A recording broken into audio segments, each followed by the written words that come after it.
এই পর্যন্ত শুনে ডাক্তারের চোখে জল চলে এলো। তিনি তখন বৃদ্ধার পা জড়িয়ে ধরে বললেন, মাগো, তোমার প্রার্থনার এত জোর যে আমাকে প্লেন থেকে নিচে নামিয়ে দিল। সব জায়গায় ঝড় বৃষ্টি বজ্রপাত শুরু করে দিল। এক ব্যক্তি গাড়ি থেকে নামলেন এবং খুব দ্রুত এয়ারপোর্টের ভিতরে চলে গেলেন। প্লেন রেডি করাই ছিল, তাকে নিয়ে একটা অনুষ্ঠানের আয়োজন করা হয়েছে। যেভাবেই হোক খুব তাড়াতাড়ি সেখানে পৌঁছাতে হবে। ওই ব্যক্তি প্লেনে বসলেন, সিট বেল্ট বাঁধলেন। তার কিছুক্ষণের মধ্যেই প্লেন ওড়া শুরু করলো। কিছু দূর প্লেন যাওয়ার পরেই শুরু হয় প্রচন্ড রকম বৃষ্টিপাত, তার সাথে ঝোড়ো হাওয়া, আর তার সাথে প্রচন্ড রকম বজ্রপাত। তখন প্লেনের পাইলট জানিয়ে দেয় যে এই প্রাকৃতিক দুর্যোগে এই বজ্রপাতের জন্য ঝোড়ো হাওয়াতে রেডওয়ার সিগন্যাল ঠিকঠাক ভাবে কাজ করছে না, তাই তাদের কাছের কোনো এয়ারপোর্টে প্লেন ল্যান্ড করাতে হবে। কিছুক্ষণের মধ্যেই সব থেকে কাছের একটা এয়ারপোর্টে প্লেন ল্যান্ড করানো হলো।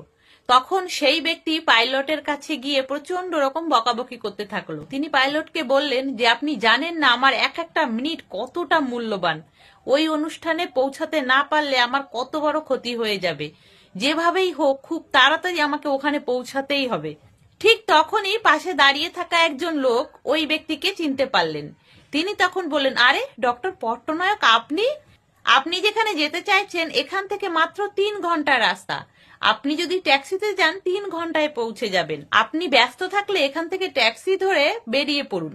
ডক্টর পট্টনায়ক সেই ব্যক্তিকে ধন্যবাদ জানিয়ে সাথে সাথে ট্যাক্সি ধরে বেরিয়ে পড়লেন।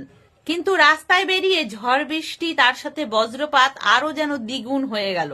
গাড়ি চালানোই মুশকিল হয়ে যাচ্ছিল। ড্রাইভার তবুও কোনোভাবে গাড়ি নিয়ে সামনের দিকে এগিয়ে যাচ্ছিল। কিছুক্ষণ যাওয়ার পরে ড্রাইভারের মনে হলো তারা কোনো ভুল রাস্তায় ঢুকে পড়েছে।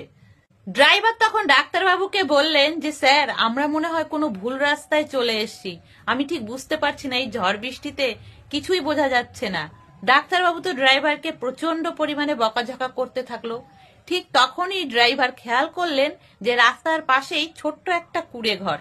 ড্রাইভার তখন ডাক্তার সাহেবকে বললেন, স্যার, আপনি ওই বাড়িতে গিয়ে কিছুক্ষণের জন্য একটু বিশ্রাম নিন। পরিবেশ একটু শান্ত হলেই আমি আপনাকে নিয়ে বেরিয়ে পড়ব।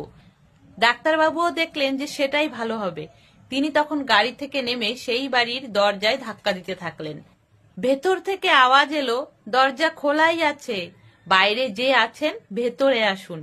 ডাক্তারবাবু তখন আস্তে আস্তে ভেতরে প্রবেশ করলেন। ডাক্তারবাবু ঘরের ভিতরে প্রবেশ করে দেখলেন যে একজন বৃদ্ধ মা আসন পেতে ভগবদ্গীতা পাঠ করছেন। ডাক্তারবাবু তখন সেই বৃদ্ধার উদ্দেশ্যে বললেন, মা, আপনার ফোনটা যদি দয়া করে আমাকে একটু দেন তাহলে আমার বড় উপকার হয়।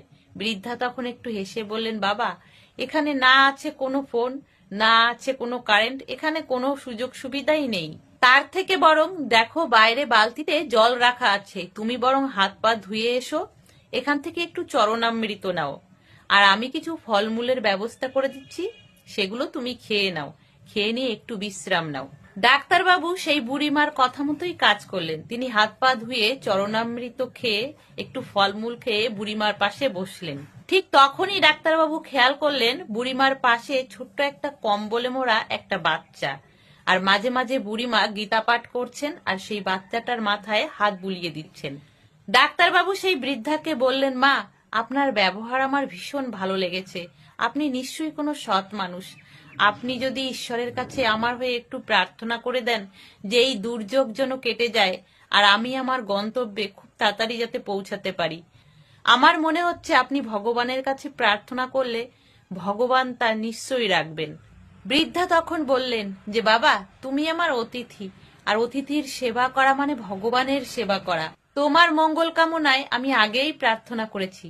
ভগবানের কাছে এতদিন আমি যে প্রার্থনাই করেছি সেটাই তিনি রেখেছেন, কিন্তু এখনো একটা প্রার্থনা আমি প্রতিদিনই করে যাই। ভগবানের যেদিন মর্জি হবে, যেদিন ইচ্ছা হবে, সেটাও রাখবেন। ডাক্তার তখন সেই বৃদ্ধাকে জিজ্ঞাসা করলেন, মা, আপনার কোন ইচ্ছা পূরণ হয়নি? বৃদ্ধা তখন বললেন, বাবা, এই যে কম্বলে মোড়া একটা ছোট্ট বাচ্চা দেখছো, ওর 2 বছর বয়স। ওর বাবাও মারা গেছে, মাও মারা গেছে। এই বুড়ো বয়সে সমস্ত ওর দায়িত্ব আমার উপর। অন্য ডাক্তাররা বলেছে সব থেকে বড় ডাক্তার, ডাক্তারের নামটা যেন কি, পট্টনায়ক।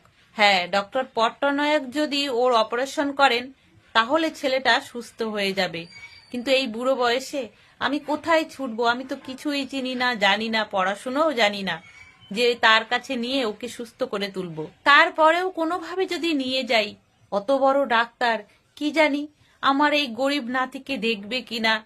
তাই আমি ভগবানের কাছে সবসময় প্রার্থনা করি যে এই বিপদ থেকে তুমি আমাকে উদ্ধার করো, কোনো একটা রাস্তা তুমি আমাকে দেখিয়ে দাও।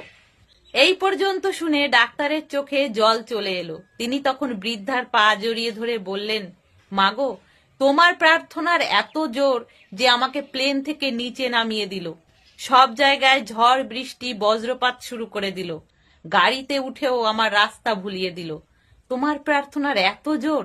ডাক্তারবাবু তখন আরো বললেন যে ভগবান, আমার তো বিশ্বাসই হচ্ছে না যে তুমি তোমার ভক্তের প্রার্থনা রক্ষা করার জন্য এইভাবে তাকে সাহায্য করতে পারো। এই কথা শুনে তখন বৃদ্ধার চোখেও জল চলে এলো।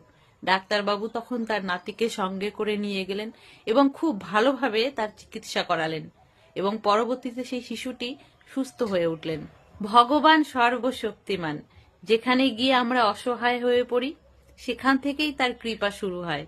শুধু মন থেকে প্রার্থনা করা প্রয়োজন। তাহলে বন্ধুরা, ছোট্ট একটা গল্প যদি ভালো লাগে প্লিজ লাইক করে দিও, সাথে কমেন্টও করো। সকলে ভালো থেকো, সুস্থ থেকো।